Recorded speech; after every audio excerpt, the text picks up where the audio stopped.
And we are live.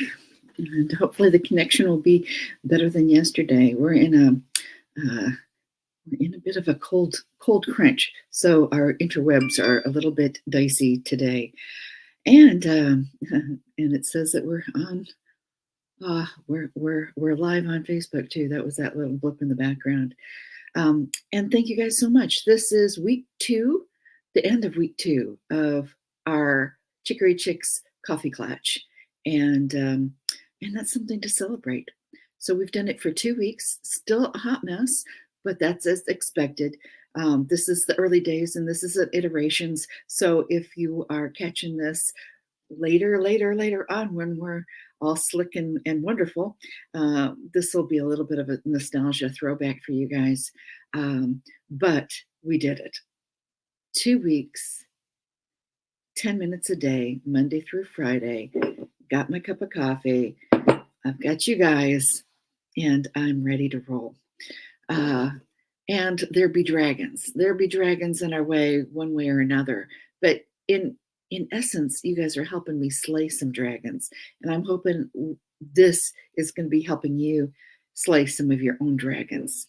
And let's go to our quote of the day, which I've pulled up here. Hopefully it's still up here. I love these things. Yes, I am me. Okay. And we're doing Rilke today. And it's a mouthful, so stick with me. It's the end that I really want to concentrate on, so we're not going to dissect the whole thing all the way down. How should we be able to forget those ancient myths that are at the beginning of all people? The myths about dragons that are the last moment turned into princesses. Perhaps all dragons of our lives are princesses who are only waiting to see us once beautiful and brave.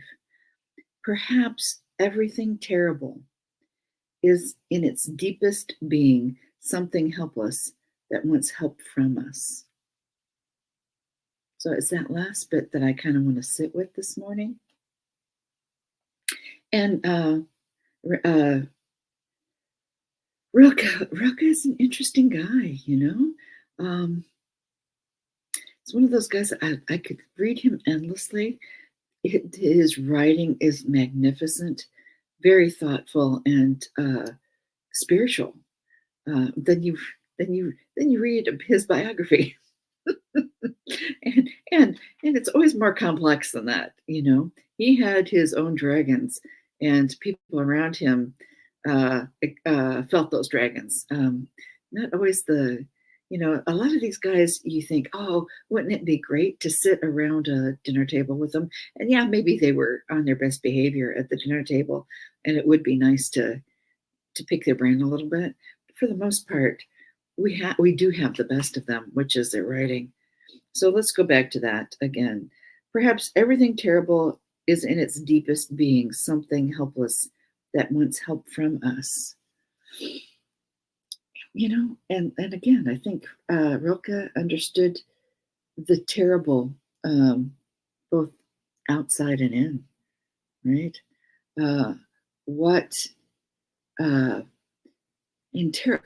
Terrible can be, terrible can be something that is magnificent. I am thinking so much of my mom these days, their anniversary of her death, and going through a lot of things. And her favorite, she taught English literature like forever. Her favorite character of all the characters that she taught was Milton Paradise's Lost as Lucifer. Gotta love her. And it's, it's funny and true on so many levels, right? Lucifer, the shining one, what's not to, it's terrible, but it's terrible. There's a sexiness to it too, Oh man, perhaps everything terrible is in its deepest being something helpless that wants help from us. Yeah, that makes me think of my mom's love affair with Lucifer. Yeah, that does. What does it make you think about Say so in the comments below. What dragons, interior and exterior, are you dealing with right now? A lot of us are coming to have to confront certain things in our life to go forward in a more harmonious way. Sometimes you can push it aside until you're ready. Other times it just comes out of the depths and says, now's the time, whether ready or not, here we come, right? And knowing that you've got a stack of them on the horizon kind of fills you with that sense of dread and foreboding until, as Rilke says, you can tame them by asking them what they need from you to be better. And somebody was asking me the other day about astrology too. I have been studying astrology, since the 70s. Where I started reading books. Didn't start throwing charts until the end of the 70s, but it's been a vocabulary that's been with me for a long time. I grew up with a lot of different languages, and I consider astrology a language. So it's not about believing it or not believing it. And there are times where I just have thrown it aside. And then, of course, now I'm in a intensive study again with it. But I'm most curious about the language of astrology because I think it helps us conceptualize those dragons, just like great literature helps us conceptualize those dragons. And another thing with languages, the Sanskrit. If you look in the dictionary of linguistics, philosophy, anthropology, triple major here.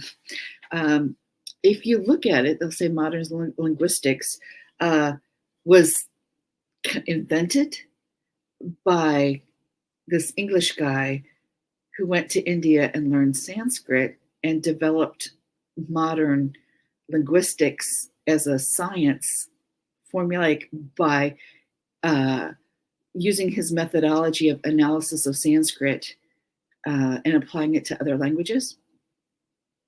That's both true and not so true.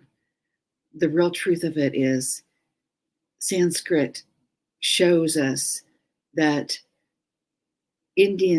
people of the Indian subcontinent for millennia had that knowledge of linguistics way before. And it was by him studying Sanskrit that he understood what they already knew. It's a language. It's a language that tells us how other languages are structured, of how it's structured. And that's how I look at astrology. How many centuries of thought has come down to us through this language? And that's whatever you want to look at it. But it's a language that helps us grapple, helps us put out there so we can kind of analyze in whichever way we can the things that are happening to us in real time, in real life. There was I'm wanting to as I'm going through things, I'll find the answers of things that I'm thinking of that I can't really articulate right now. But I remember going back and looking at some college English classes, and there was a paper that they would look at, and this was something in the 2000s that was something that almost all of them had and kind of in their canon, kind of like when I was a freshman, everybody was looking at Orwell and his ideas about language and analysis. And this one had to do with the dogfish. If you remember reading about the dogfish, put it down below. And hopefully we'll get a link to it too. But it was said that, what can you learn by looking at a dogfish that has washed up on the beach? It's dead and it's not in its element. But you can learn certain things from it, but there's so many things that are missing because it's not alive, and it's not in its element. And when it is, it's so much harder to um, to look at. So anyway, those are the kind of dragons that I'm dealing with today. How about you? Put it in the comments, and we'll see you next week. Going to be on a different platform next week. We're going to be trying out Evie Mux, and don't be shocked if you see some pre-recorded videos starting to land as well on my YouTube feed. All righty. Well, have a blessed weekend, and almost spring, even though the temperatures are frigid. Stay warm.